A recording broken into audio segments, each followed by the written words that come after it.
Good evening and welcome. I would like to call the March 5th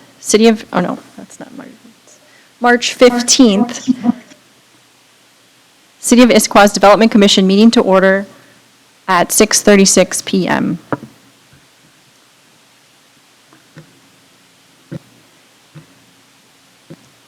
I would like to welcome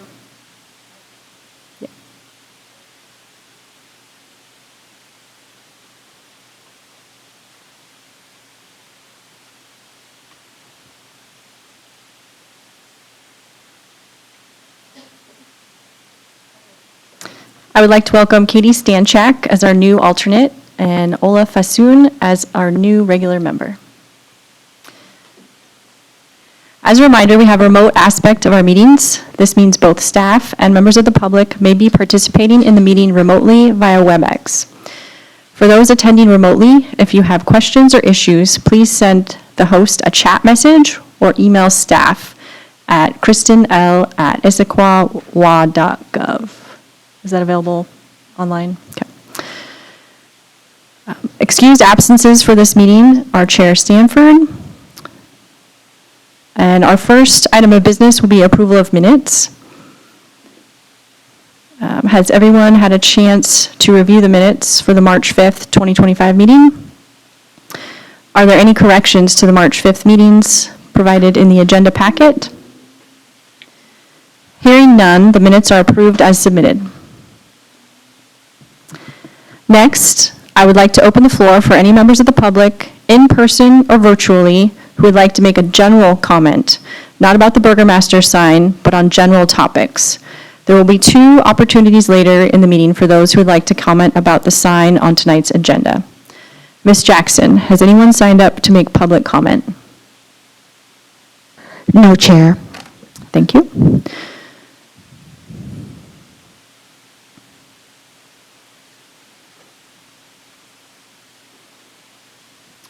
All right, now we will move on to the public hearing portion of tonight. The order of operation for the hearing will be as follows. First, purpose of the public hearing, then the appearance of fairness doctrine. Then we'll open the public hearing with a staff presentation, followed by an applicant presentation, then open the floor for public comment. There will be opportunity for rebuttal by the applicant, then staff, and then we will close the public hearing. If for any reason the hearing cannot be completed this evening, it may be continued on a specific date.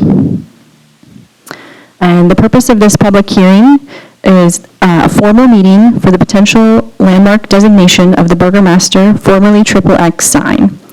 The purpose of this hearing is to solicit relevant public comment and facilitate the review, discussion, and decision on the application by the Development Commission. This is a quasi-judicial hearing. And so, Ms. Leeson?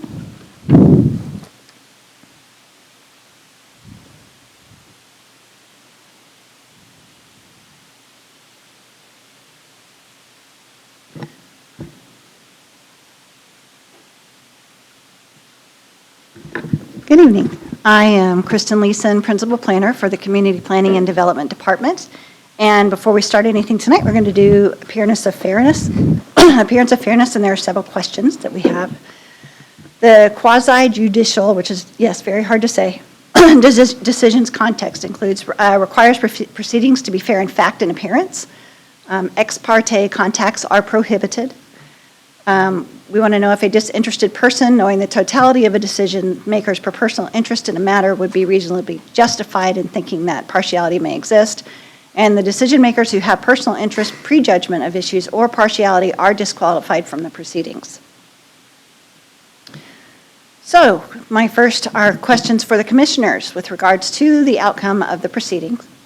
Do you have a personal interest, financial or otherwise, in the outcome? No. Okay.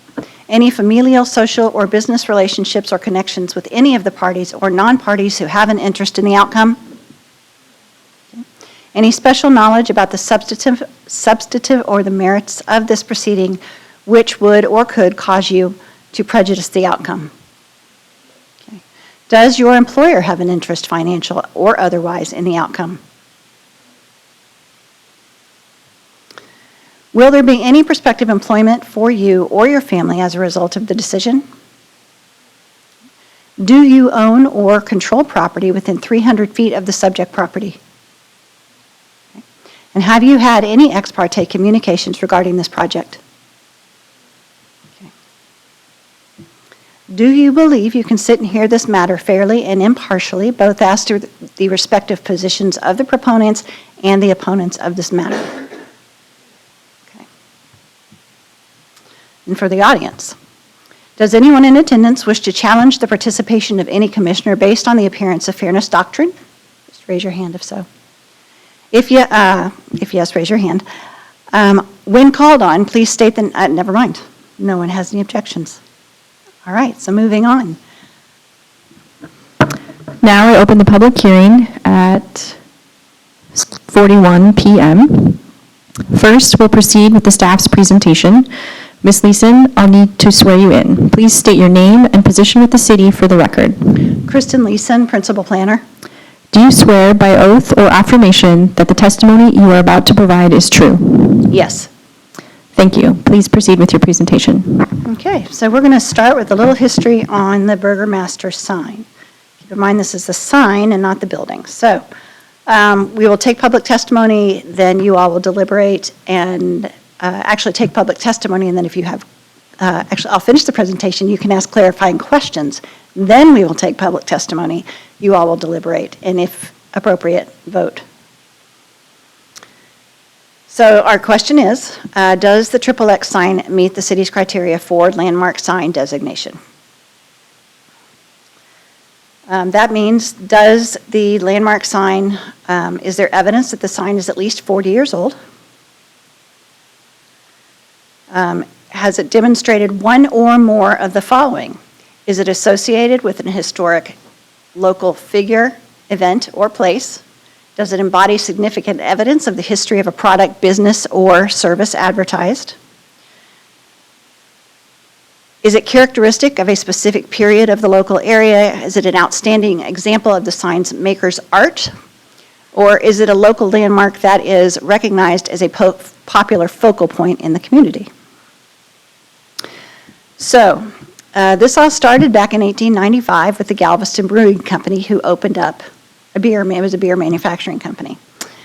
And by the way, the better the beer, the more X's it got. It had 3. Then in 1916, Prohibition was on its way, and the Galveston Brewing Company was closed by the state, and it was renamed to the Southern Beverage Company. They redid all of their equipment and started making XXX root beer. In 1930, the first XXX came to Washington. It was in Renton. And then in the 1930s, maybe 40s, it's kind of hard to tell, the first XXX actually opened in Issaquah on Sunset Way. And it actually had the barrel. 1968, 1969, XXX moved to Highway 10, which is now Gilman Boulevard, and the sign was built as part of the building, into the building in 1969. The sign itself, it anchors the location. This is a community hub, and there are events that take place here, and it's a popular food place, a restaurant. It serves as a prominent feature as an entryway to Issaquah's historic Old Town. So, looking at the criteria and what it means, yes, there is evidence that the sign is at least 40 years old. It was incorporated into the building in 1969. It does embody a significant evidence of history of a business, XXX root beer. Whether or not it's characteristic of a special historic period of the local area is, it's maybe the building because it was a drive-through, but could be there. And then it is definitely recognized as a popular focal point in the community. So staff recommends designation of the Burgermaster sign as an Issaquah landmark sign. And that's all I have. Do you have any questions?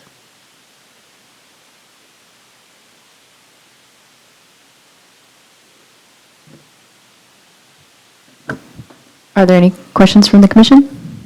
I have a couple, questions or clarifications, perhaps. The application information, the project's called the Burgermaster sign landmark designation. it seems to me it should be called the XXX sign, landmark designation, correct? Because it's not the Burgermaster sign that we're saying is landmark. Agreed. Yeah, the Burgermaster owns it. And XXX is the brand. So I actually have named it both, and it was suggested by most that I call it the Burgermaster sign, because it is owned by Burgermaster. You all can change it if you'd like to. Okay. Yeah.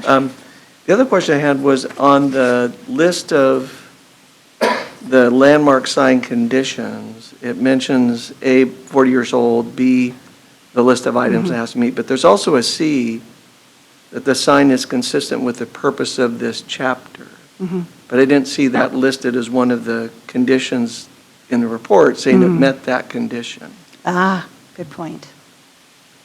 Would you like me to find it and pull that up? If you could, I think it would be Okay. good for the commissioners to look at Okay. that. I think it's 18612010.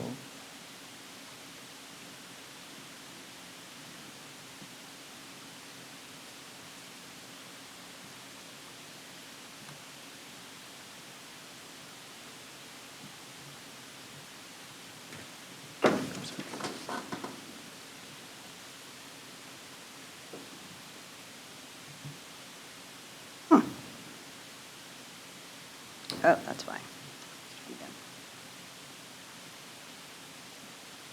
There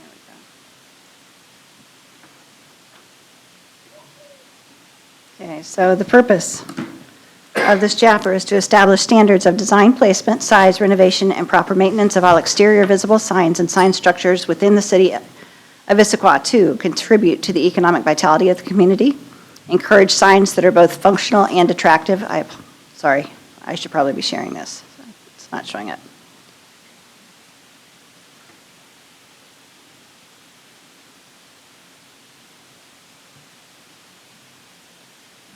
There we go. Contribute to the economic vitality of the community, encourage signs that are both functional and attractive, and that clearly respond to the needs of the public in locating a residence or business establishment, as well as general wayfinding. Ensure the signage is compatible with the unique character and natural beauty of Issaquah and its neighborhoods. Recognize the role signs have in creating a visually interesting and attractive place, as well as contributing to good overall urban design while avoiding usual distraction, clutter, chaos, etc. It must implement the goals and vision of the Mountains to Sound Greenway by managing the type, location, and proliferation of signage that may be visible from I-90. Provide signs that are pedestrian and bicycle-oriented, and in the cultural business district, it doesn't apply here, encourage signage that is compatible with historical and cultural downtown Issaquah CBD. Thank you, and I guess one of my questions about that was the implementing the goals of the Mountains to Sound Greenway and the requirements list there about signage, but this falls under the non-conforming landmark sign, so it doesn't necessarily have to follow that, I presume. Correct. Yeah. Okay. Thank you. Yes. And the RCW that's referenced, the Mountains to Sound Greenway, is very long, but generally this applies, their language applies to buildings that were built after 1971. Great. Thank you. You're welcome.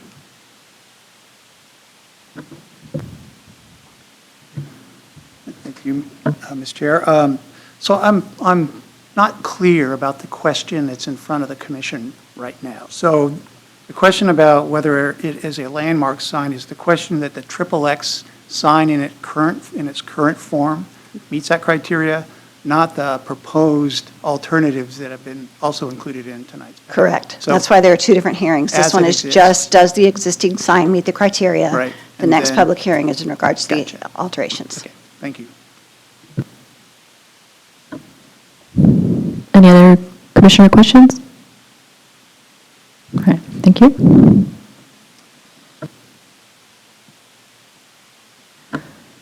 Now we'll proceed with the applicant's presentation. You're going to come up here. No, I am opening up your presentation right now. Oh, okay, never mind. We'll wait. Good evening, and thank you very much for having me here tonight. I do Oh, have a hold on brief... just a second. Oh, I'll need to swear you in. So Certainly. please state your name for the record. My name is Alex Jensen, Jensen. And do you swear by oath or affirmation that the testimony you are about to provide is true? I do. Thank you. Please proceed. Again, thank you for having me here this evening. I do have a brief PowerPoint presentation, but I'm going to save that for the second part of the hearing. I think the first question is less controversial. I would agree with the city's synopsis. The sign's been in place for more than 40 years. It certainly has a significant meaning to the city from all the feedback that I've gotten from people at the restaurant or sending us messages online. It's certainly recognizable. It's used by many as a wayfinding landmark. I think for all the reasons that the city presented, it definitely meets this criteria. I would ask you to consider approving. I think it will certainly restore some economic vitality to the area, speaking of that subsection C. We're already seeing a pretty significant amount of business from what was showed, at least to me, from the financials before we considered looking at the place. I think we're already doing pretty well, and we anticipate our business will increase even more once we get the brick and mortar location opened. We do think the sign's a significant part of the building. It's part of the structure of the building. So if we aren't allowed to keep it, it's going to significantly impact the ability to have the building there in the first place. So I appreciate your consideration, and thank you.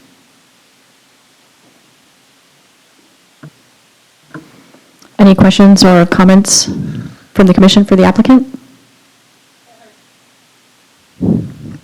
You'd mentioned that it had significant impacts to the structure, like the structural integrity of the building, or has it been deemed so? There's evidence of that? The sign runs down through the center of the building. There's two large I-beams that help support it. We haven't had a structural engineer look at what it would take to remove it, but it would be a very substantial amount of work. I don't want to speculate about the cost or the difficulty, other than to say it would be a tremendous burden. But it could also not be structural, right? It could also be just... From everything we've been told, it is part of the structure of the building. But it could also not be structural, right? Because nobody has assessed, the point I'm trying to get to is, you made an assertion that it was, but it really isn't, because we don't know that yet. That's what I've been told, but again, I haven't had them look into what the process would be to remove it. Okay. But the best information I have available is, yes, it is part of the structure of the building. But what, I think I'm still trying to get at the integrity of the building. Like, if you took it off, the building's not going to collapse, right? I don't know the answer to that. Again, we haven't explored that. We haven't really considered that to be a viable option for us. And Okay. so we haven't, this project is already fairly expensive, and so we're trying to shepherd our dollars as efficiently as we can at this point. So that's a different argument than it's part of the structural integrity, right? If it's expensive to remove, you still have the building standing, right? I don't even know what that would entail. So Right. I don't have enough information to answer that part of the question, but I can say from what I've been told, it is part of the structure of the building. Okay. But that's not been confirmed. The two things. I'm not part trying of to the not answer the structure- question, but I don't have any specific details on what it would take to remove it, but from what I have been told, it is part of the structure of the building. It's part of the structure, as in it's attached to it, but it's not part of the integrity of the building. So if you took it off, the building's not going to fall apart, right? If it was removed, it doesn't fundamentally make the building fall apart. That's not possible. Or is it possible? Again, I'm not an architect, I'm not a structural engineer, but from what I've been told, it is. Okay, well, have you had a chance, if you want to come over and give us some pro bono work, I would absolutely love that, but that probably interferes with the, yeah. Any other questions or comments? All right, thank you. Now we'll move into the public comment portion of the hearing. Ms. Jackson, has anyone signed up to comment on this topic? No, Chair, they have not. Okay. Let's see. Is there anyone here who would like to make comment? Okay, all right. Those who are in person and signed up in advance to make comments will be called on first. If you are in the room and did not sign up, I will ask for other speakers before closing this portion of the meeting. If you are joining us by computer or smartphone and would like to make a comment, please raise your hand virtually. This varies by device. If you have questions, please send the host a chat message. For those making comments, please direct your comments to the Development Commission and not to individuals. For in-person attendees, please step to the lectern. For meeting attendees participating virtually, when recognized, please unmute your microphone. When it is your turn to speak, state your name, speak clearly, and pause frequently, and limit your comments to 5 minutes. Personal attacks, obscene language, derogatory remarks, and disruptive behavior such as shouting, booing, clapping, stomping feet will not be permitted. Ms. Jackson, please call those in the room in the order they signed up to speak.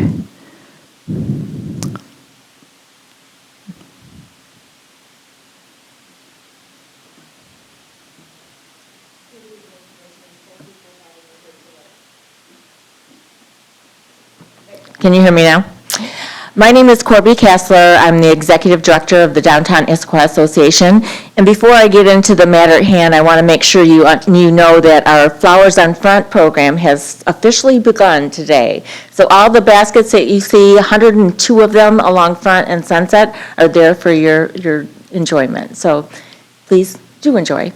So I wanted just to talk a little bit about Downtown Issaquah Association and the fact that it's a Main Street program managed by the Washington Trust for Historic Preservation. So we have some expertise in the preservation arena, and we do manage the Cultural Business District where the XXX sign is. That's why I'm here today to speak. And we'll be back for the second one as well. We very much support formal recognition of the landmark. We're very excited about it. We think that it is the right thing to do. It does meet all the qualifications. In fact, when you look at the criteria, it is more than 40 years old. We know that. The sign embodies the significant evidence of history of a product, business, service, advertised. People talk about it. It's become a word-of-mouth marketing for our Old Town as well.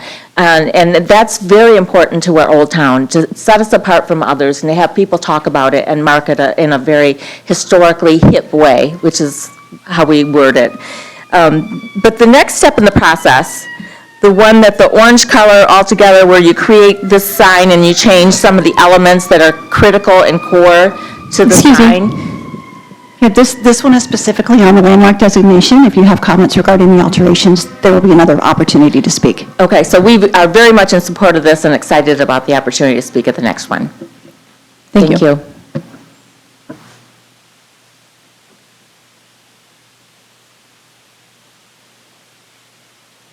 Hi, my name's Connie Marsh, and I'm going to read directly number 3 that tells you, is part of this discussion for the first section.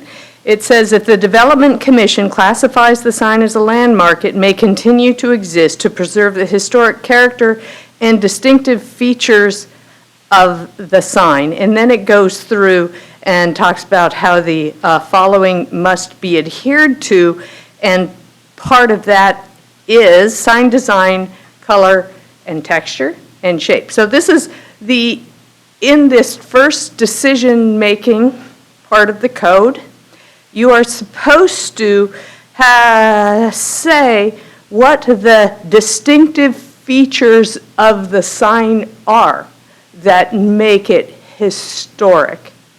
And then we will have the criteria that sets the stage for the next portion. So to me, those distinctive features of the sign altogether are the barrel, the X's, and the color orange, because that is what everyone thinks of when you say XXX, right? And so distinctive features is part of this initial conversation in landmarking. Thanks. Thank you. Are there any other public comments?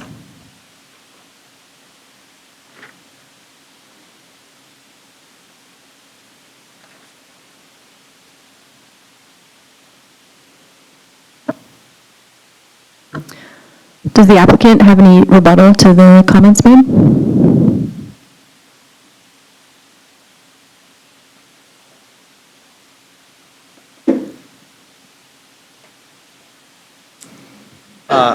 I would agree. I believe some of the features that are prominent on this are the barrel design, complete with the kind of silver rings, or I guess they're white stripes now, but supposed to represent kind of the silver rings. There's a prominent oval on the front that displays the name of the brand. And it also talks about texture as well. So I think those things are appropriate. The design, color, and texture, yes, of the sign. So I would say that to me, the barrel is the most prominent feature, but I'll allow the commission to make the decision they see fit. Thank you. Does staff have any rebuttal to the comments? No. Okay. Commissioners, are there any objections to closing the public hearing? Hearing none, I now close the public hearing at 7:02 p.m. Now it's time to move into the deliberation portion of the meeting, but first we need to make a motion. Is there a motion on the item before the commission? Madam Chair, I move that the Development Commission approve the request contained in SGN 25-0006 to designate the XXX sign as an Issaquah landmark. Second. Okay. And as a brief comment, I'll mention that I know our language is written with Burgermaster in the name, but in my mind, it's the XXX sign that we're designating as a landmark, not a Burgermaster sign. I agree. Are there any other features that we want to note in the designation?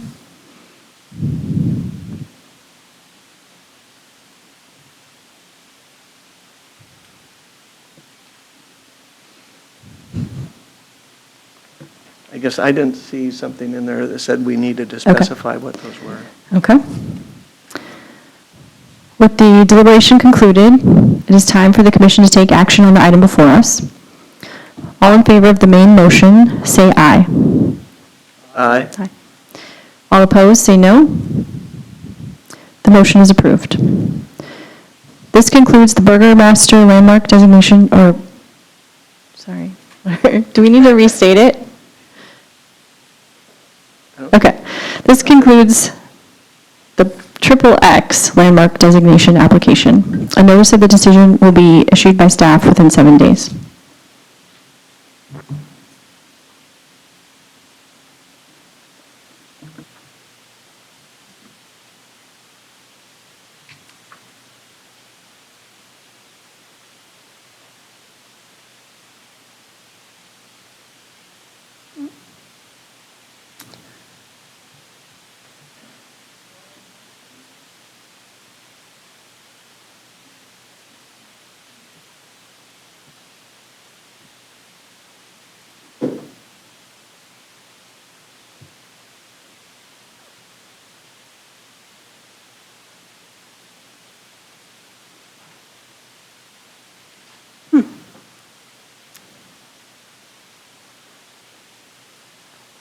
There we go.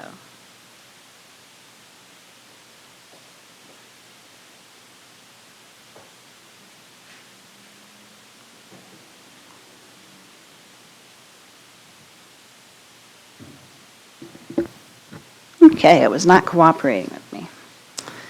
Now we're going to look at the Burgermaster / XXX sign proposed alterations.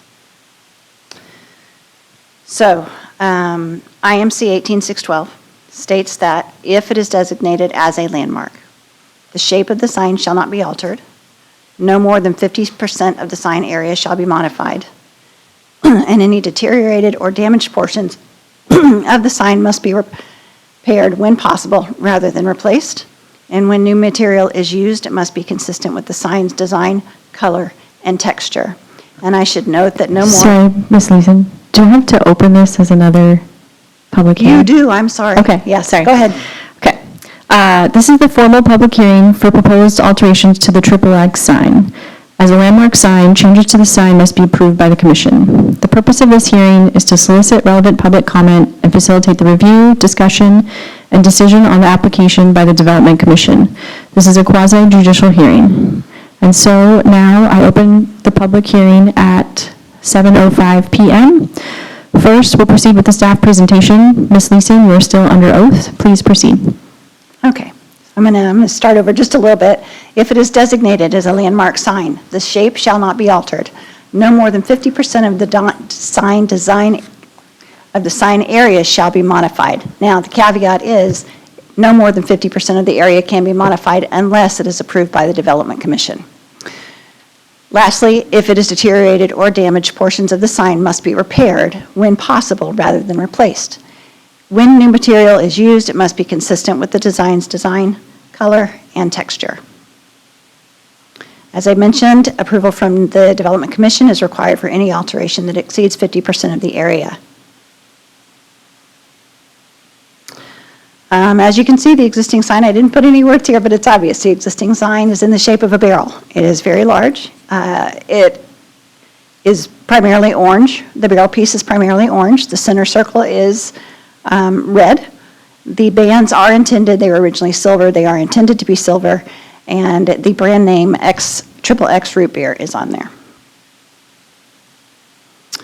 The applicant is proposing to they are proposing to change the sign body color to be, they are proposing to bring the barrel features back to the original silver. The sign face background will have a faux wood grain. The addition of Burgermaster at the top of the barrel ring on the silver part.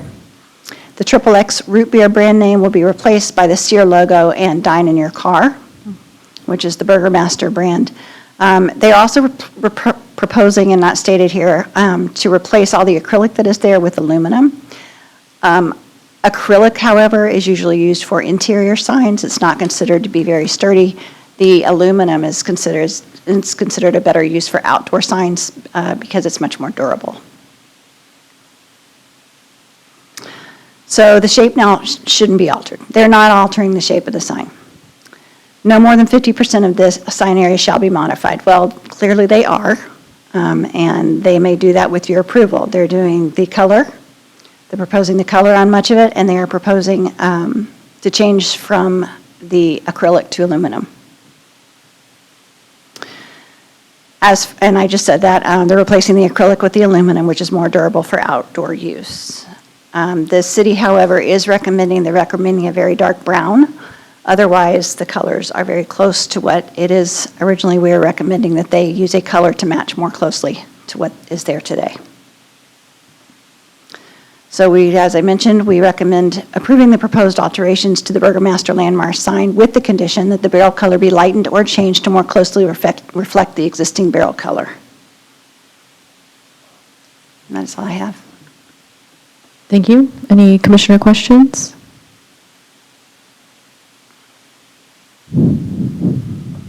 Is there an option where they keep their color scheme and keep the logo? So the XXX root beer? Is that something we can consider? With the Burgermaster? We can't require it. We can't require it, cannot. I mean, I already know this is going to be in a matter of opinion, but that is the brand name. And the new brand name for it is Burgermaster. So they are keeping the design, which is the barrel design. They are keeping the color, and they are proposing to keep the same texture. Keeping the But color. when creating the code, it was agreed that names could change on signs Okay. when we went through the So- Title 18 process. Okay, so they're keeping it's not what we saw. They're keeping the orange, yellow scheme, or this is what it's going to be? This is what they are proposing. We can stipulate that it needs to be orange. Okay. Yeah. So it could be orange and yellow? Right, that is what we're proposing. That's what you're proposing. Our condition is that they make the color more close to what it is now, closer to what it is now. And if you want to say specifically orange, you may say specifically orange. Okay, thank you. Was there any discussion on how to quantify 50%? No. But considering they're changing the entire surface from acrylic to aluminum, that was the assumption, that it's 50%. Okay.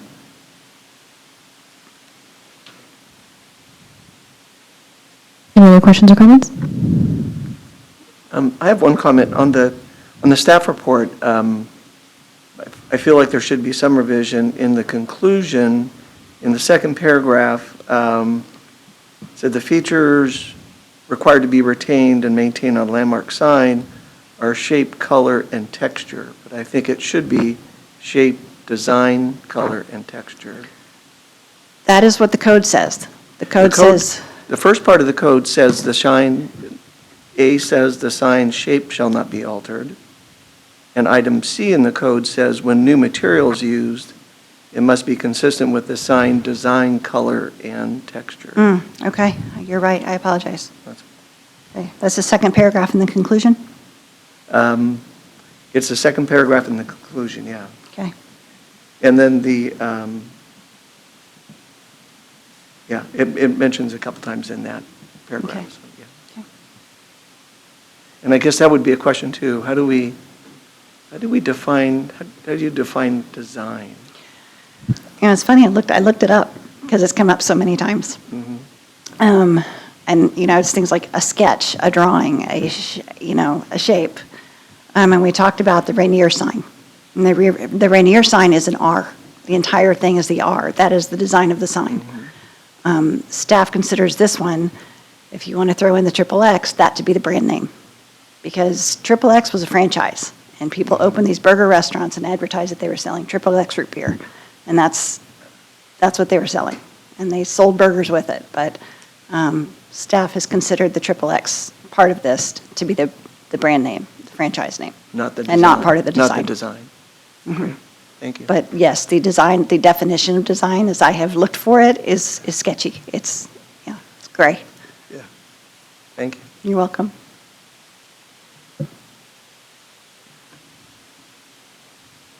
Any other comments or questions from the commission? All right, thank you. Oh, go ahead. It's still off to me. I mean, it could work, but do they have to have the dine in your car on there?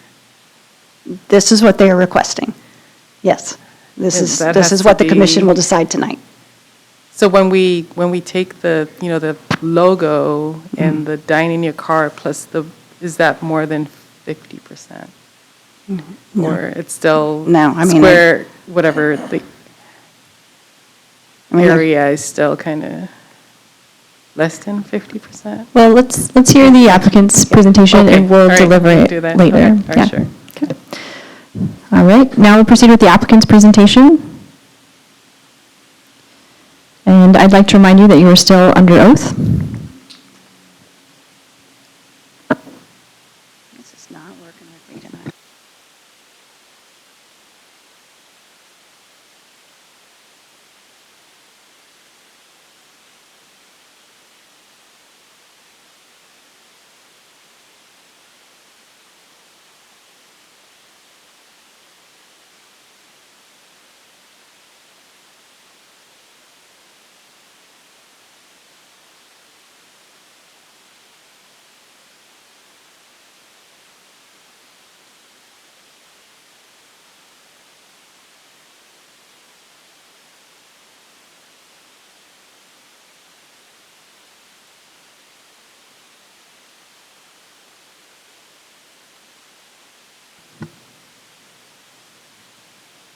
Well, hello again, and I do acknowledge that I'm still under oath, Alex Jensen again, and thank you all for taking the time to be here with us today.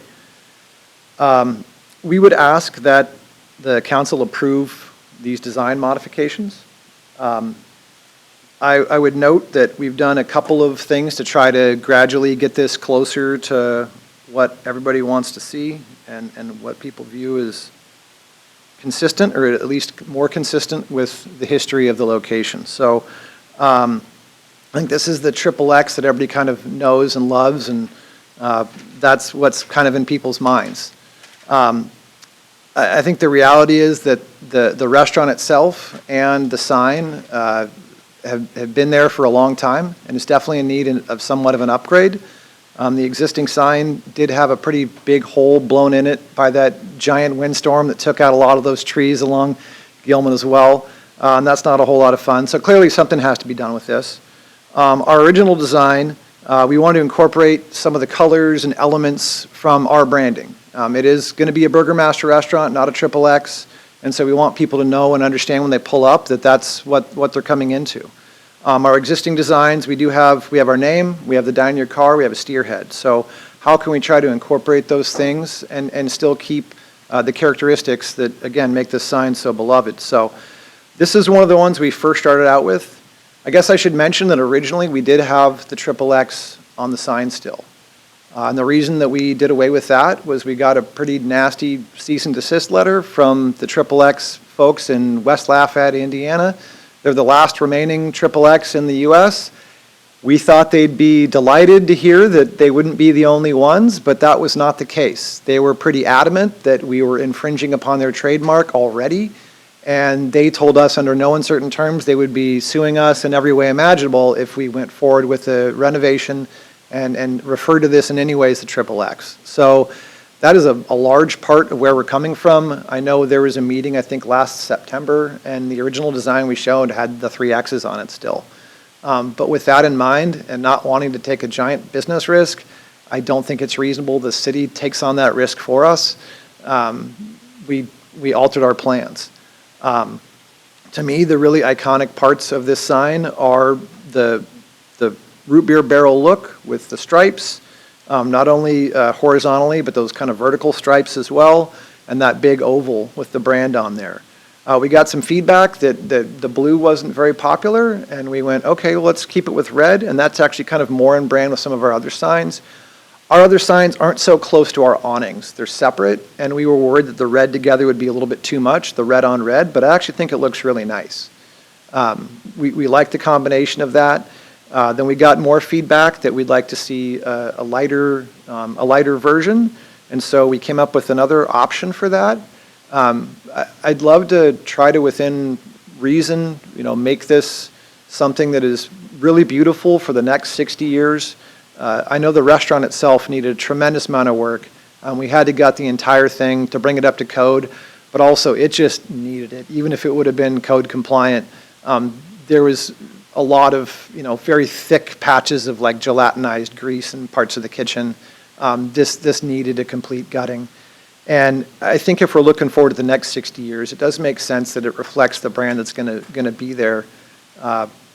So I would ask that you all take this into consideration. We try to be a really good community partner. We pride ourselves in having really beautiful landscaping that I think stands out more in other jurisdictions. As I drive around the city of Issaquah, I feel like there's a lot of really lovely landscaping here. So hopefully we at least, can meet that bar, if not surpass it. But we believe these modifications comply with the statute, given we're retaining that barrel design, those metallic stripes, and the oval with the brand name. And based upon that, I would ask the city to approve our request. Thank you. Thank you. Any questions from the commission on the applicant's presentation? I have some questions. Commissioner Price? Thank you for your presentation, and thanks for doing such a great job on the design and wanting to retain and still create something that symbolizes your brand. I think that's important to be good partners, in the community. So I appreciate that. I then just have some questions about what I see in the rendering. I know there's the question of color, but these are slightly different questions. When I read the words consistent with sign design, color, and texture, I look at the word texture, and when I look at the original sign, there's striations in the face of the sign that mimic what was the individual boards of the barrel, potentially. That's what they were going for. And I don't see that texture reflected in your renderings. Is it in your intention to not have any texture similar to the original, or is it just going to be a flat veneer that's vertical? I think that's something that we could work out. I will note, I believe our prior design did have that. We got the feedback from the city about the lighter texture on Monday, and so we kind of tried to get a quick visual up here But if that's an element that we'd like to preserve, I certainly don't have a problem with that. Again, I think within reason, I'd love to try to make some tweaks to this where it's good for the city and it's good for our business as well. And I think that's certainly a reasonable suggestion. Thank you. And then, as I also look at the renderings, I look at the face and I look at the sides, and they're indicated as being the same material and color, but in the rendering, they don't appear to be the same material and color. If you look at page 2 of 8, for instance, so there's the side view, and there's the face view. The wood grain isn't present on the side view. Is that accurate?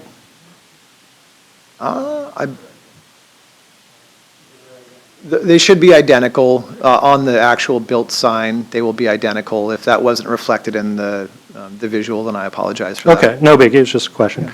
And then lastly, the illumination, it says it's only illuminated on one side, the east side, is that correct? That is correct. Why is that?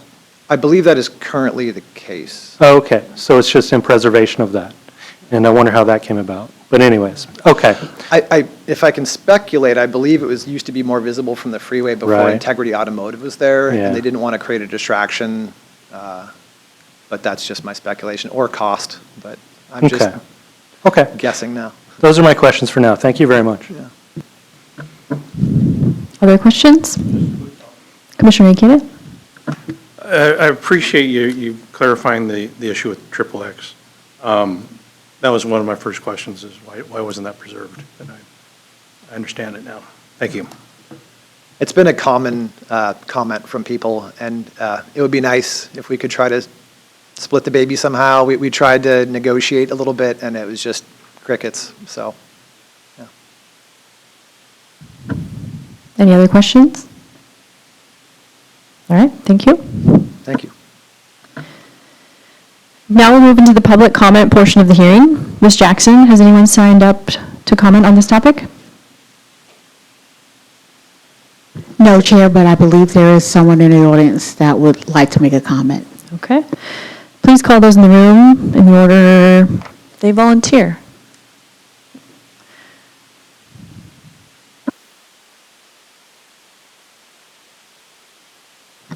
Good evening. Again, Corby Kessler, Executive Director of the Downtown Issaquah Association. We are so excited to partner with Burgermaster and totally understand the need for branding their business. Of course, that's logical.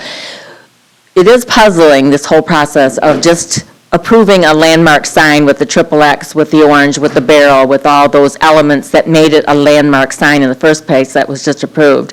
So now, what I'm asking the commission to consider is how can we compromise and make sure that Burgermaster gets the brand it needs, and yet Triple X, the barrel, the key components of the sign that was just landmarked are still left intact. I'm not a legal expert, but it seems to me that if it's a landmark sign with Triple X on it, there should be some way around some of the legal ramifications. But thank you. Thank you. Would anyone else like to speak?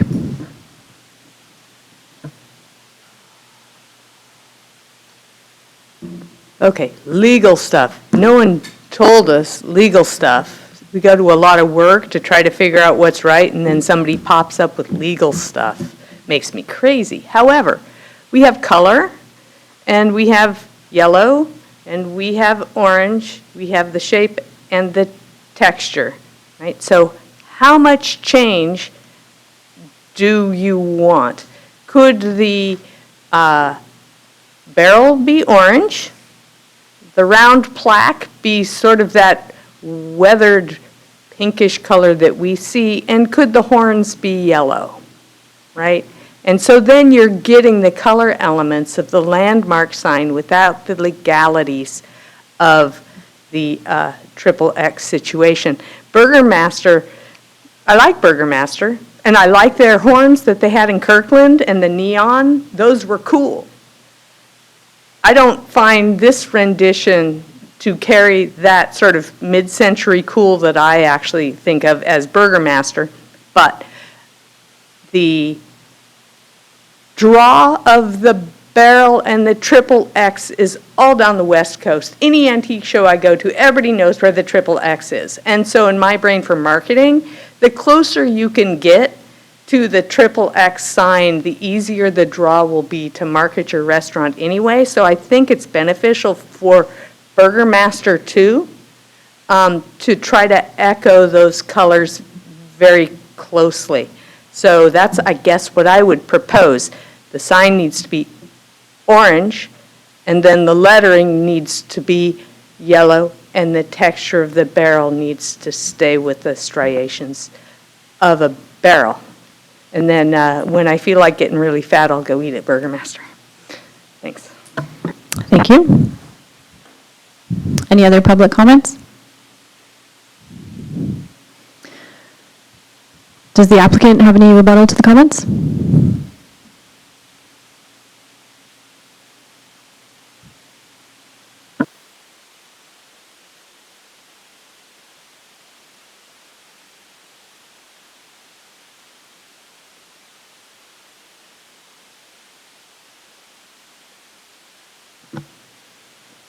I'm very aware that this is a big decision, and this sign has been here for a very long time, and people have an emotional connection to it. And I respect that. And if there was a way for us to, continue running it as a triple X or get some agreement regarding the branding, then I think it would make sense to retain the colors. With that being said, I think it makes sense for the commission to approve our request. I think we're striking a nice balance between maintaining the critical elements of the sign in terms of the shape and the texture. I know the color is changing. I think trying to hybridize it too much is going to result in something that's not good for anybody. It's not going to have a nice visual appeal. And I think that there's a process for modification for a reason, so that we can modify it. I think it'll end up being a nicer look with what we've proposed. And in a week or 2 weeks, I think there may be some people with different opinions, but in 10 years or in 20 years, I think we're going to be happy that we have a consistent look to this sign. So that's my consideration, that's my argument. I appreciate your time again. Thank you. Does staff have any rebuttal to comments? No. Thank you. Commissioners, are there any objections to closing the public hearing? Hearing no objections, I now close the public hearing at 7:29 p.m. Now it's time to move into the deliberation portion of the meeting. First, we need to make a motion. Is there a motion on the item before the commission?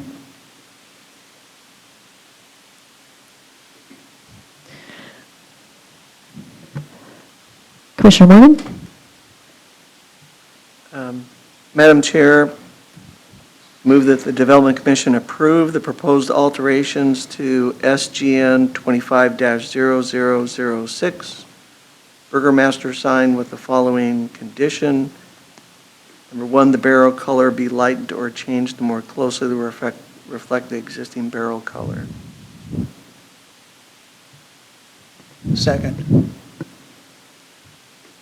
Are there any other comments or It started out amendments? big, but I think I want to amend it right away. Yeah. The changes. I think I guess discussion about it, one item to me, it seems that in our deliberation for approving alterations that exceed 50%, approval may be granted the modifications consistent with the landmark sign or design, color, and texture. So in thinking about those three things, number one, I don't see anywhere here where it says name.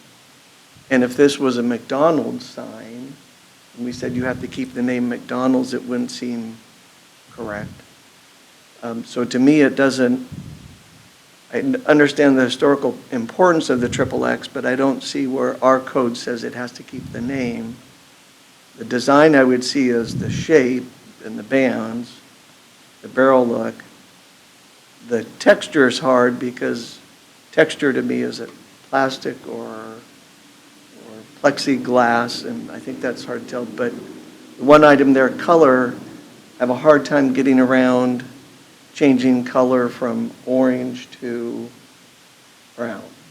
And I don't see how the amendment I would make would be the barrel color has to be changed to equal the existing barrel color.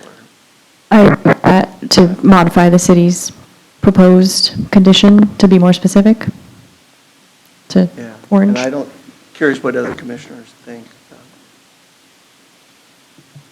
So just a couple of thoughts. We can come back and make amendments to the conditions after maybe some deliberations. So I'm in a similar place where Commissioner Morgan is, where we start with the landmark sign, which is as it exists now, because that's what we just approved. Now, when we start modifying that, we start drifting away from the landmark condition that we had just approved, and in my mind, I would like to see us minimize the amount of change that happens, or what's the point? It's not really a landmark sign. I think there's definitely benefits for Burgermaster to retain this sign. It's a large, non-conforming sign, visible from a long distance away, so I think there's a significant business benefit to having, being able to retain a large sign like that. But to do that, you've got to, I think, satisfy some of the conditions that are specified in the code, and as Commissioner Morgan mentioned, the color and texture and design need to maintain some consistency here. So, you know, I am kind of aligned with the color. I mean, that's so specific and part of the image of this particular sign that to change that, I think would not align with, I think, the intent of the code here to maintain some consistency in the design and texture. I think the striations, if they can be recreated in the aluminum, would be something that I think would also maintain that consistency. I think for a starting place for me is I look at the sign and I understand the logo or the branding can change here, and I accept that. And the attempt to try to do it within the oval that kind of exists in the current XXX sign and similarity to the color. But then we're adding Burgermaster across the top. So that's another modification to the sign that I scratched my head about, well, what's the limit here on how much change do we allow to this sign, drifting away from the landmark sign designation that we just allowed or just approved. So my starting place here, and obviously I'm just putting my 2 cents in here, would be that essentially the sign looks the same except for that oval branding that occurs in the red circle in the center of the sign. Other than that, I think the rest of it needs to be consistent with what's there now. Thank you. I would agree, and I would just add to that, not playing lawyer, but, Section 18612-150E3 says, in order to remain a landmark designation, the following must be adhered to. So I think if we don't retain it, we're opening up the potential that somebody may decide that it no longer has landmark designation and could contest it. So I think it'd be a shame for it to ever go away as the sign. So I would like to build in some protections, potentially protections that the applicant doesn't want. But one of them is it retains and maintains all of that criteria in order to retain its landmark designation. Now, I don't understand entirely and don't pretend to all that may be involved in revoking a landmark designation, but it's a thought. I had a thought I'm not too hung up about the color. I think I'm okay with the color changing. But as far as the design of the logo, is that flush? Can they clarify? Is that flush to the oval? Or would that be raised similar to what XXX has? And if it's raised, is that considered part of that historic design? You know what I mean? Yeah, that.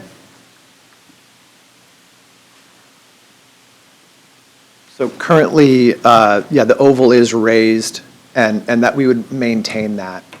I'm talking about the whatever that is. Is the that red- raised above? Because on the XXX, it's actually raised outside, it pops out of the oval as All, well, all right? these elements are dimensional. So Right. the steer head is what we call that thing. Okay. Will be popping out of the red, just So it like the pops three out X's do too. similar to what the triple X Yeah. is and the dine in your car. That's correct. So it pops out like the root beer. So that's almost the same. And then, like, I think if Commissioner Morgan indicated, the Burgermaster is the additional, right? That's the difference, or it's more than 50%. Okay, thank you. I would like to keep the name Burgermaster on the sign, though, because it is a Burgermaster. Even though it strays from the triple X, or what Mike was speaking about.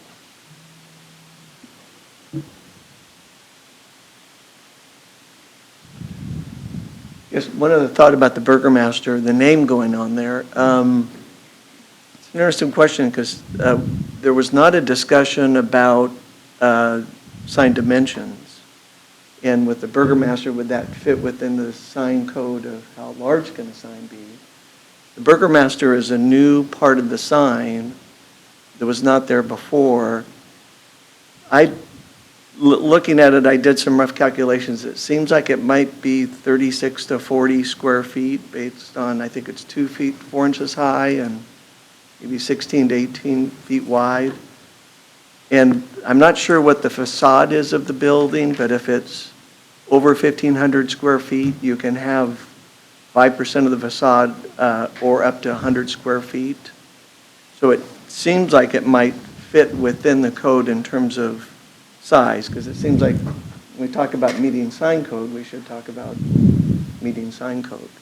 But it seems to me like that size would fit. That would leave out the dine in your car and the steer portion, but that's more of a artistic, historic part of it, I think. So I would agree with adding the Burgermaster as a corporate name to it. It would be something different, but it would essentially replace triple X with that. We'd be allowing 2 items, both the new oval and the Burgermaster, but that's where I think we have to go back to the original sign color, because I think if anybody drives down the freeway, drives down Gilman, it will look like a different sign. It's shaped the same, but it doesn't have that distinctive orange color that made this an historic sign. I still think it'll look like a Burgermaster sign.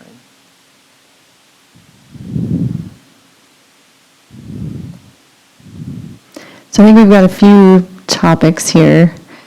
Maybe we address them each individually, such as color. Okay, so, go ahead. Did you have another? Yeah, I agree. I think we all agree we have to keep the barrel, the previous iteration, right? Which is the stripes, the previous picture. And we can Yeah. turn that. So we agree that. We agree on the metallic vertical, horizontal stripes as well. Mhm. And we agree, Well, Yeah. sorry, let's go to color, because I Color. think you were okay with the brown, but I wanted to take a poll on the orange requirement. right, I'll abstain on the orange, because Okay. I don't, it doesn't, either Okay. way, so. So does the commission feel we should stipulate orange as required? I would say, and again, I would get back to, we have to follow the code of what we can approve. And if Yes. the code says it must be consistent with the sign, Color, design, color, and texture, if you can't change that, we can't change that. yeah, I agree. So the condition for matching the color should be added. I would eventually propose to amend that. Okay. Well, we can change it, right, with our approval, or can't we? What is the question? We could approve Could we approve a the color change? to be changed. Yes.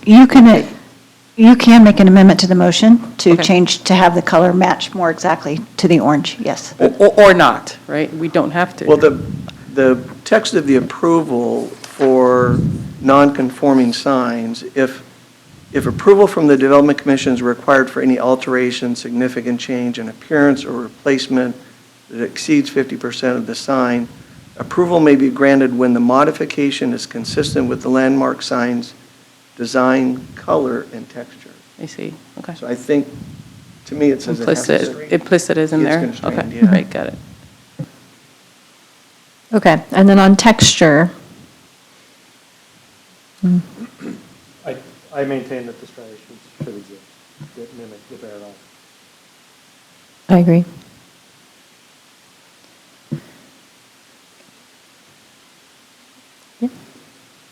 Can I just clarify that by striations, you mean where the barrel slats would join? If it were a real barrel, not just the wood grain texture? Yeah, I don't know if you're able to see the fidelity in the original photo. Yeah. There are these curved vertical lines. Yep. That sort of create the essence of a barrel shape. That's what I'm zeroing in on. Is striation a technical architectural term, or It's the, We could say like the barrel slats. maybe barrel slats, okay? That's- Barrel slat indentations? joints. Joints, barrel slat joints, I like that, yeah. I mean like different from the wood grain itself. Yes, got it. Thanks for clarifying. And then the other thing we've been discussing is the logo and text placement.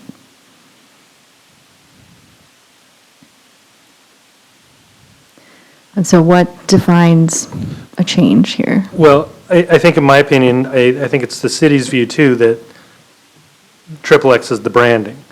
And then if we're retaining the qualities of the sign, the branding exists within the oval. So if we're going to approve this is a landmark sign, and it's going to check all of these boxes, the branding must remain in the oval, would be my take on that. I agree with that interpretation. Good clarifying question. Are we able to approve the branding outside of the oval or not? May I address that? You are. I will let you know that I did talk to King County Preservation folks about the sign.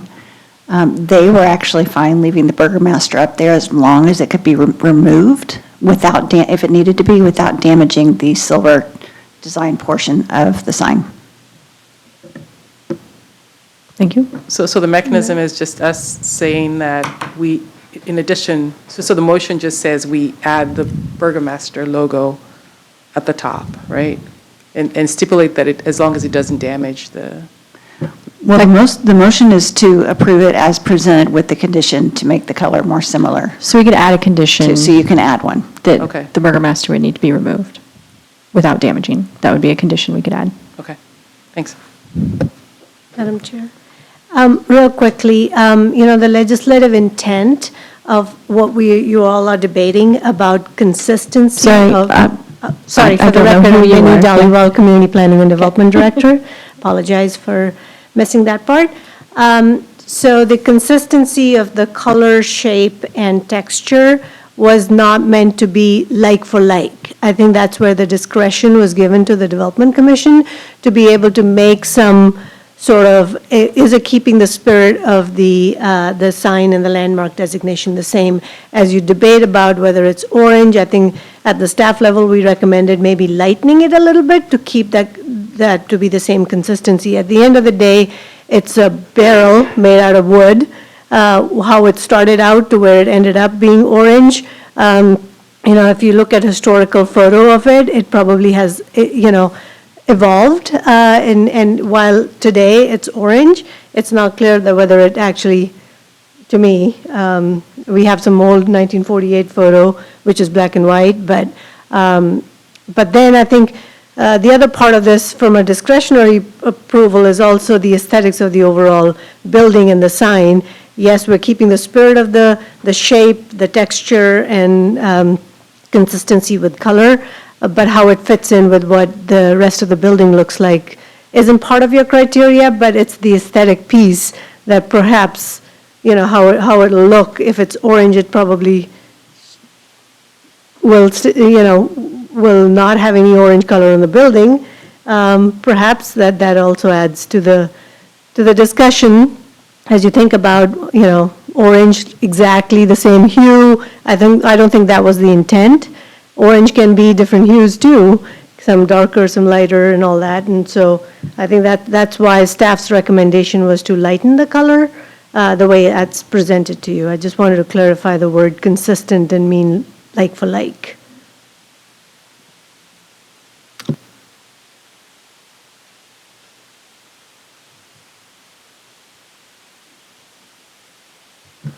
Just a couple follow-up comments about that. So I appreciate the clarification on legislative intent.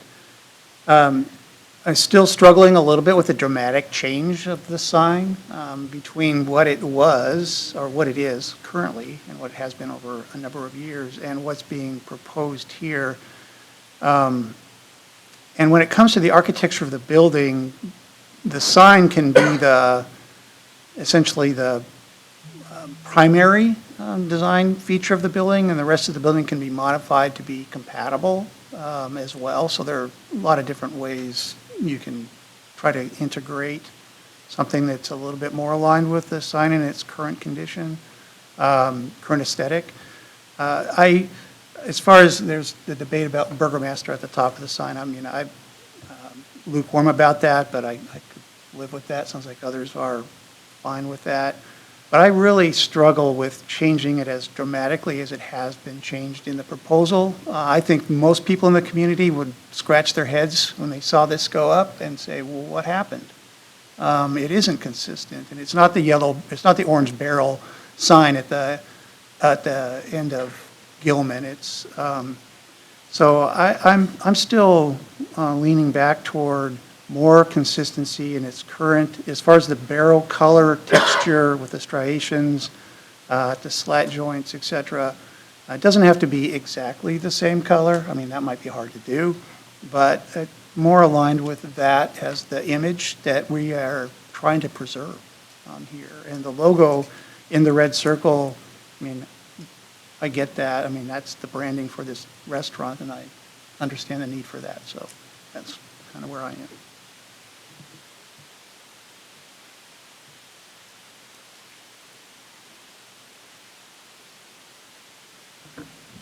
Any other comments or deliberation?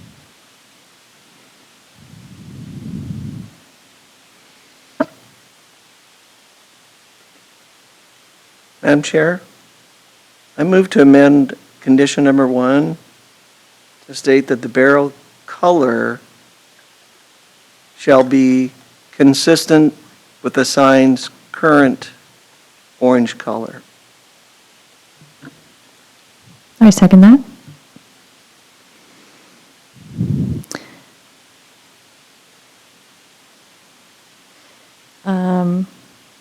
So I guess we'll take a vote on that amendment. It has to be seconded. Oh, I second it. Oh, you second. Yes. Sorry. Okay. Okay. So all in favor of that amendment, say aye. Aye. And all objecting, say no. No. Okay. So that amendment is passed. And, May I clarify? Yes. Was that unanimous, or was there one? Oh, there was one One nay? yes. Okay, thank you.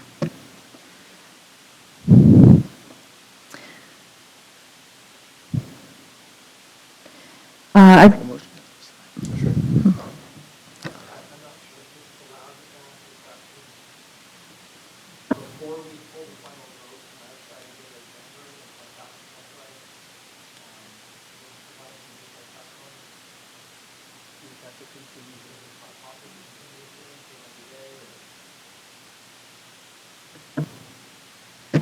If you aren't ready to vote, the public hearing's been closed, so public comments have been taken. Deliberations can take place. That's why I think the staff report says, if appropriate, you can vote. So you could wait and deliberate at another meeting.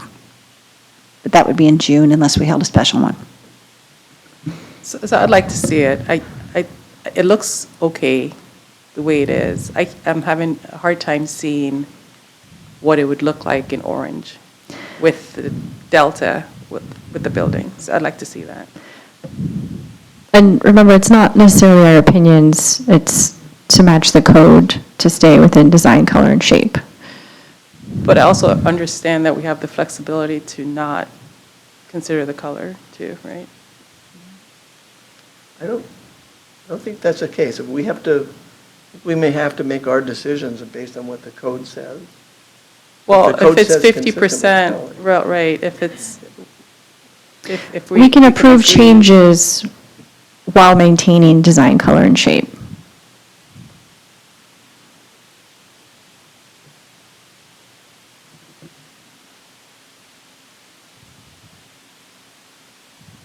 Okay, I guess, question to the commission, would we like to provide feedback to the applicant and reconvene at another date, or deliberate and vote tonight?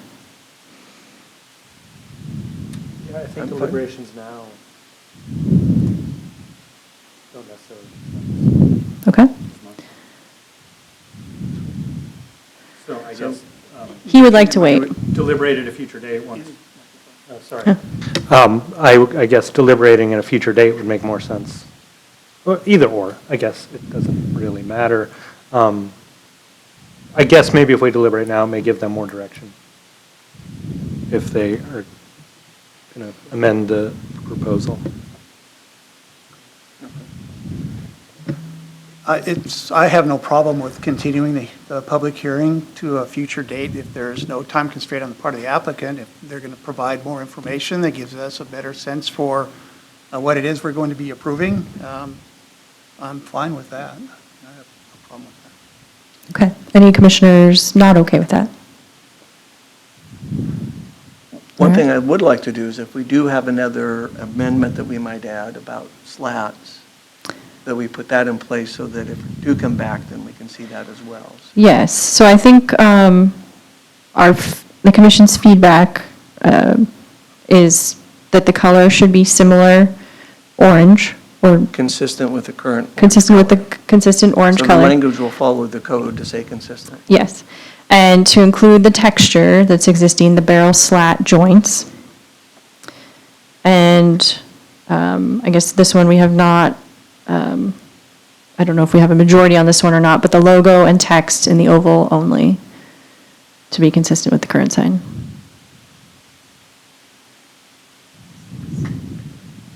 I actually the logo was in the oval and with the Burgermaster on top as shown there. That's what I support. Okay? If they did come back, if we do. Yeah, I guess would- one of each, maybe? Well, no, what I would like to see is actually the measurement of the Burgermaster sign and the facade of the building, so we can say that the size of that sign fits the code. Sure. Ms. That would Leeson, do you know if the city looked into that at all? Yeah.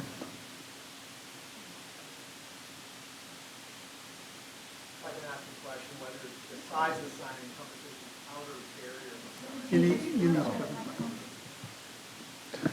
No, what I'm talking about is actually just the size of what's being added, the Burgermaster portion. Since what the inside dining in your car, that's just replacing what's there. But we're adding a new sign that says Burgermaster. So it would be nice to see that size fits within the current code of what you could do, because that's a new portion of the sign. That make sense? It does, but staff's going to have, because it's a non-conforming sign, and we're going to have to look into whether the size of that, we need to look into that and see. Yeah. I hate to say if it matters, those aren't the right words, but that's Yeah, all that's coming to But following mind. the code based on the facade size of the building and how many square feet for that facade. Correct, but it's still remaining within the existing sign, and it's not changing the shape. We need to check and see if the letters on the sign that you're calling the new sign are still going to, how that's addressed in the code, and if it's addressed in the code. Yeah, On I a mean, this is an non-conforming sign. unusual Yeah. situation because it's not your typical sign permit. That's why it's Right. going through the landmark sign designation, and changes up to 50%, more than 50% have to be approved by the Development Commission. So our standard sign code with square footage, we can give you information of how that compares with the city's square footage based on the thing, but I'm not sure that it really applies in this case because Well, it but is. but it would be yeah. nice to know that Sure. it wasn't larger than what somebody else could do with the same facade, Correct, I mean, because it's an ad. Yeah, whether Yeah. it's a building facade is questionable too, because it's not really, It's on a roof, not so much a part of, it's part of a structure because it's holding the structure down. So I suppose you could interpret it to say this is all a facade area, including the bottom and the top, and what percentage of that, if I'm understanding your question correctly, and how that compares with our existing sign code regulations is what you'd Yeah. like to see. Yeah, and then perhaps for others, having a picture of here's where it's now, if we can show you where it was in the past and what it is now, and a visually before and after sort of picture with some dimensions would be helpful. Yeah. I'm also wondering if it would be helpful in regards to the wood grain, if we were able to have any evidence of historical photos that show that it was a wood grain and perhaps was changed without permission at some point to the orange in the past, and I don't have any information about that. I wasn't alive in 1968, so I apologize, but, maybe through pictures or testimony, we might try to locate some of that as well, so. I think any historical information about this sign would be relevant in our discussion, deliberation. So, anything that you bring back about the sign's history would be, from my perspective, helpful, along with the dimensional discussion that we just had. But it is tough when the code says consistent with the sign's design, color, and texture. It doesn't say historical color, it just says color. Fair. But, I guess yeah. I would argue if somebody modified it without consent previously, you could force us to return it to the prior one, but, I'll save that argument for another day. Thank you very much.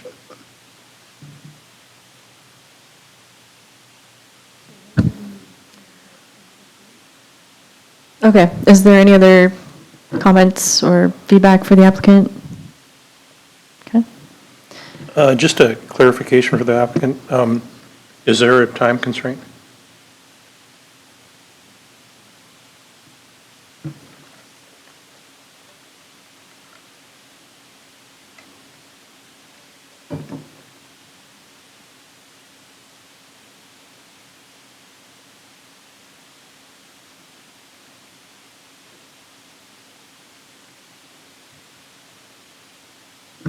In regards to the question about time constraints, it's about 8 weeks, I'm told, to do the work to the sign. We're hoping to wrap up construction at some point in December, but I've learned not to prognosticate too much about construction timelines. So I don't think that a delay of a month or two for this decision would significantly impact our ability to get the sign modified at some point before we open the restaurant. Thank you. Okay, Ms. Leeson, the commission will not be taking action on this item tonight. Thank you. So, I think you may have to keep the hearing open to a specific date. Okay. When is the next? Right, the comment period's been closed, but then let me check. I believe it's June 10th, but let me see.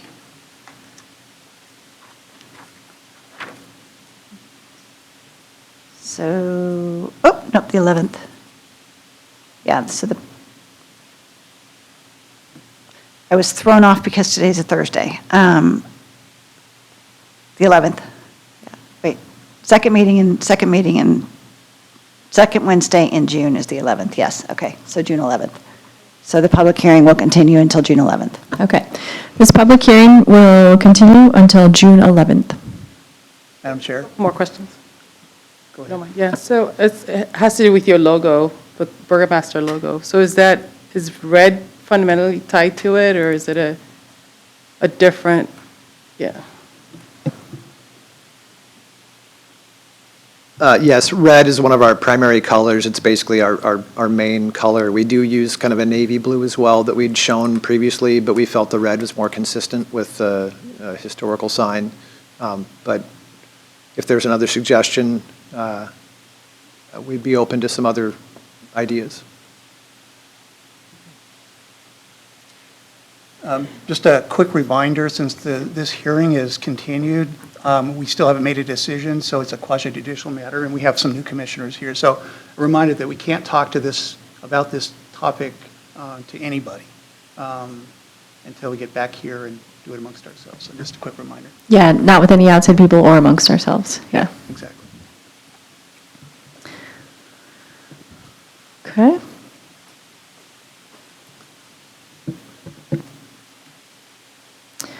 Any city council updates from staff? Actually, we have another presentation. We have regular business Oh, okay, and then elections. okay. I don't have that.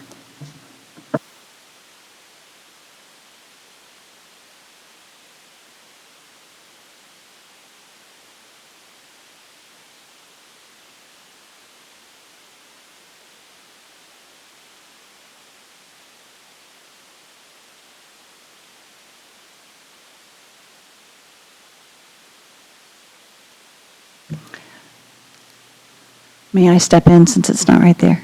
So Thomas Valdrez, who is our Senior Transportation Planner, is going to give a brief presentation on the light rail station alignment, an introduction and discussion for you all. You'll be seeing that again in the future. Great. Thanks for having me tonight. My name is Thomas Valdrez, and I'm Senior Transportation Planner. Tonight, I will be presenting on the Central Issaquah Station and Alignment Study. I'm just providing an introduction because I do intend on coming to this commission several times over the next year and a half. So I will be just providing a little bit of background, talking about the light rail planning activities we've done since 2012. I'll talk about the purpose of the study that we are embarking on, the anticipated timeline, and the ways that we intend on engaging with this commission. So we have been planning for growth in Central Issaquah since 2012. In 2012, the city adopted the Central Issaquah Plan, envisioning that Central Issaquah is a livable, sustainable, and mixed-use urban center. In 2015, the city designated this central core area, so that the green area, it's about 1,100 acres, as a regional growth center, working with the Puget Sound Regional Council, which is the metropolitan planning organization for the area. In 2016, voters approved ST3. This is a ballot measure that is currently enhancing high-capacity transit throughout the region. Many of you may know that on last weekend, the Line 2 went out to downtown Redmond, so this is all part of that. Issaquah is later down the road. We're expecting service in 2041 to 44, so we're sort of like the end of the ST3 ballot measure. This funding is intending to bring light rail to Central Issaquah, connecting from South Kirkland, going through the recently built stations in Wilburton, through Bellevue, out to Bellevue College at Eastgate, and then ending in Central Issaquah. Just some more history of what we've done since 2012. Last year, we developed a light rail planning guide. This talks about the best practices, key considerations, and steps to prepare for partnering with Sound Transit. And last month, Council adopted the Central Issaquah Vision and Guiding Principles. So this is really just talking about the community's shared vision and the aspirations that we have for a future station. We don't yet know where that station will be, but this sort of helps us think about what we're hoping to get with a future station, a terminus station for Central Issaquah. This was developed through over a year and a half of public engagement. We have thousands of comments that we received, hundreds of pages were added to sort of talk about how we got there, but that's available online if anybody's interested. We are hoping to use this as a benchmark for the study that we are embarking on. And I can just pause here if there's any questions before I start talking about the study. I'm happy to answer any questions so far. Can I get to the Burgermaster in Bellevue with this? Sorry. I don't know. Cool. I'll continue on then. So with this study, this is the Central Issaquah Station and Alignment Study. The primary deliverable that we're hoping to get out of this is a planning report. And so this report will be given to Sound Transit when they are ready to develop their alternatives. We're expecting that in 2027, so we have about a year and a half to prepare. So this planning report will have several features. We're going to talk about the context in which we are in today, talking about the future conditions that we are forecasting for Central Issaquah in terms of development and jobs. The Vision and Guiding Principles document that was approved by Council last month, that will be developed into measurable criteria that we can then use to evaluate up to 6 alternatives, looking at the location of potential station and then the track alignment, so either raised or at grade. So we'll look at 6 options as part of this scope. Ultimately, Council will be approving a single preferred station and track alignment that best matches the vision and guiding principles that the community has been discussing. So we're anticipating 3 check-ins with Development Commission. We're here today before we kick off. I'm hoping to kick off in this quarter. We'll then start talking through some of the considerations for where a station could go, looking at everything from environmental sort of considerations, as well as how it would, spur development in Central Issaquah, which has been envisioned as part of the Central Issaquah plan. So thinking about all those considerations, we'll then approach the Development Commission in likely Q4 of this year, where we can take that vision and guiding principles document and translate that into measurable criteria that we can then score the projects that we'll look at towards 2026. So 3 check-ins with Development Commission. I'm looking forward to these next 2 check-ins because when we get there, we're going to have a lot more to discuss. But we are sort of at the pre-planning phase. We haven't yet kicked off this study, but this is essentially the touch points that I am anticipating with Development Commission. And that's all I have. I'm happy to answer any more questions, just whatever you'd like. Just a quick question. So the preliminary information that you've received from Sound Transit about, because obviously they've done some alignment studies already for this, very preliminary, I'm sure. But is there an interest on their part to, because it's a terminus station, so they're going to probably have a large parking structure or parking area associated with this? Is that a factor that's part of the discussion? Right, so in 2016, Sound Transit did do a very high level, they're calling it their alternative that was in the 2016 ballot. So that alternative had a 500 parking stall structure. It was along I-90, and I believe it was just a raised track that sort of followed I-90. So that's sort of the proposal that they will start with as their one, and then they'll look at other alternatives. But just to clarify, they haven't really dug into this at all. That will begin as early as 2027. Yeah. The station, the parking structures is challenging just because it's a large, and you've got to have easy access in and out of the structure and onto the transportation system. But the opportunity that the station provides, wherever it lands, for development in the station area is a huge opportunity for the city. I know that's already been captured in the principles, but that'll be an interesting discussion to figure out the best fit. Yeah, I'm very excited for these future discussions. We're going to get way more into it sort of towards the end of this year. We'll have a lot more to discuss. But yeah, the Vision and Guiding Principles document, we talk about a lot of the high-level things that we need to be thinking about. There's a lot of documentation there if anybody's interested in reading, but I'm sure we will learn more and we can sort of add to that as we continue. Great. Thank you. Just another quick question. Did your phasing, your scheduling follow, say, the Redmond model, how they came up with their site? I mean, I assume you're using lessons learned from their previous efforts. That's a great question. We are phasing our study based off of what other municipalities have done that have successfully worked with Sound Transit. So we do know that, assuming that Sound Transit is receiving federal funding, it will follow a certain, project cycle. So assuming a 2041, which is the earliest that they've said they can deliver, That brings us to 2027. So we're just anticipating getting our locally preferred alternative that we will give to Sound Transit just in time for them to begin their planning process. I have a question, I guess, for anyone.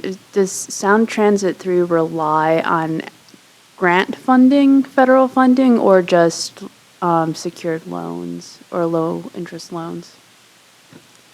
I'm not super aware of Sound Transit's funding, but usually they follow the FTA process, the Federal Transit Administration.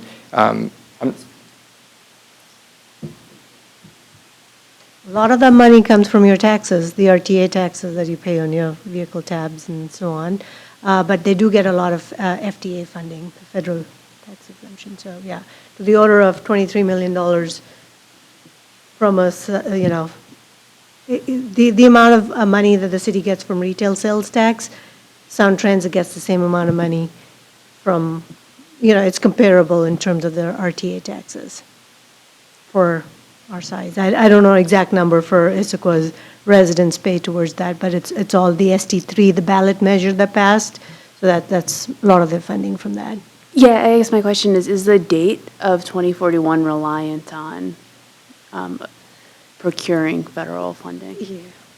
Yeah, so in 2016, they said that between 2041 and 44, so they said 2044 would be the latest if funding became scarce. So they haven't updated those figures yet, to my knowledge, but they're still working within the understanding that they could deliver by 2041, so that's why we're preparing for that. As we've seen with other projects, there have been setbacks with Sound Transit, so it is possible that the timing gets pushed back, but we would love for it to be as early as possible, so we are working with the best case scenario. Question for you. On your timeline, I think if you went backwards, maybe a page, so that the point of the Q3, Q4 this year, that's the 2 would be when you would come back to us again, that's it. And then would you be asking us for input, those kind of things? Curious what you would ask of us. Sure, yeah, hoping to get input on the criteria that we develop. So you can expect a matrix of point values. At least that's the idea at this point. We'll see sort of what it looks like.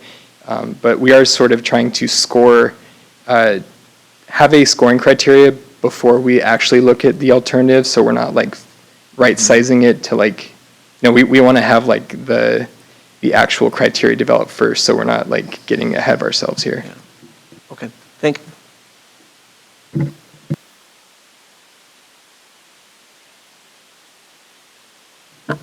All right, thank you. All right, thanks, I appreciate it.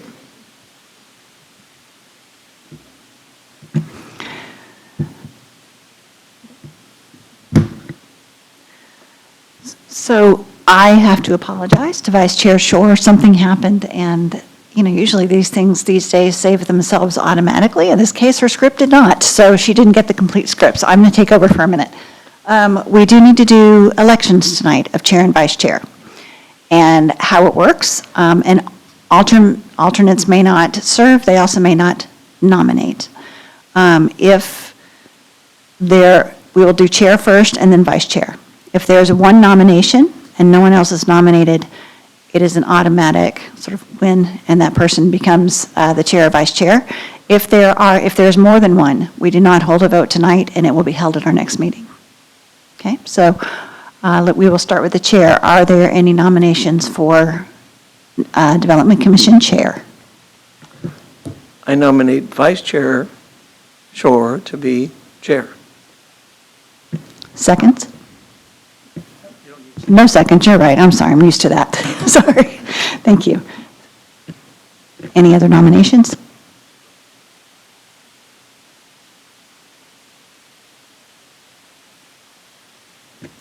Hearing none, congratulations to Vice Chair, now Chair Shore. All right. Look forward to working with you. Okay, so we'll move on to Vice Chair. Do we have any nominations for Vice Chair? I would nominate Commissioner John Ikeda for Vice Chair position. Do we have any other nominations?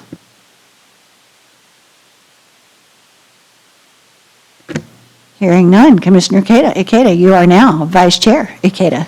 Congratulations. I look forward to working with you both. All right, and now we can move on, and it's back to you. Thank Okay, you. Thank you. City council updates. Does staff have any updates on city council activities? I think the only one that I have, I don't think I've mentioned this to you all yet, the transit-oriented development called Trailhead, the site development permit came in for that. They are asking to do a sort of contract. It's allowed by King County to potentially deviate from things in our land use code that would not typically be allowed deviations. So that was brought to council on Monday night, last Monday. And we're working through that. That is anticipated to come to the commission in late summer, early fall. And I don't know if Minnie has any other updates. Yeah, the other thing, I think a lot of time has been spent this year on middle housing legislation. So the House Bill 1110 that requires cities to allow duplexes in all areas and 2 ADUs. I'm not sure we had a touch point with the Development Commission, but Planning and Policy Commission, we had some tours that I think some of you came to our tours. So that's wrapping up. So after all of that public outreach work and with all the boards and commissions, I think later this month or early part of next month, council's going to make the final adoption of the middle housing. We've had a lot of Title 18, you guys looked at all of that, but we're keeping a list of little things that come up, clarifications to a few things that are a little bit more policy level, and we split them into very simple, clarification bundle that I think that got adopted, and we have some policy stuff that's working through with council. The other one is the tree code. I think we got some feedback from community members about being simple for single-family homeowners to be able to just replace a tree and that kind of stuff. It started out at that. It grew into more of a canopy coverage percentage discussion, so that environmental board and PPC, we haven't gone to council yet on that. The biggest priority for our department this year has been permit process improvements. So last year, we hired a national consulting firm, Ref Telus, who looked at all our permit processes and made some recommendations. They came up with 12 things, that, in their opinion, that we needed to work on. And so that's what our focus has been. And we've had multiple touch points with council. How do we measure how we're doing? So metrics to updating all our, standard operating procedures to whatnot. So that's what council, that's our priority for this year, and that's what we're working on. Thank you. Any other items of business or announcements from staff? Just a little sort of update on the calendar. Now you have a meeting on June 11th. You're aware of that. But we also have about 4 projects that are lining up to come to you this summer and this early fall. So you will be busy. There's one very large townhome development with about 74 units that will be coming to you. There's a city project that will be coming to you. The TOD that I just mentioned before, one other townhome project, I think something else. So you will be busy, so keep your Wednesdays clear. Thank you. One question for staff. The city's looking into a new city hall location. Is that something that would come to the Development Commission for approval? Well, only if we develop it. But if we develop one, if we build one, then yes. Yeah. But yeah, just moving, no. Yeah, okay. All right, thank you to staff, the applicant, and members of the public. There being no further business before the commission, I adjourn the meeting at 8:20 p.m.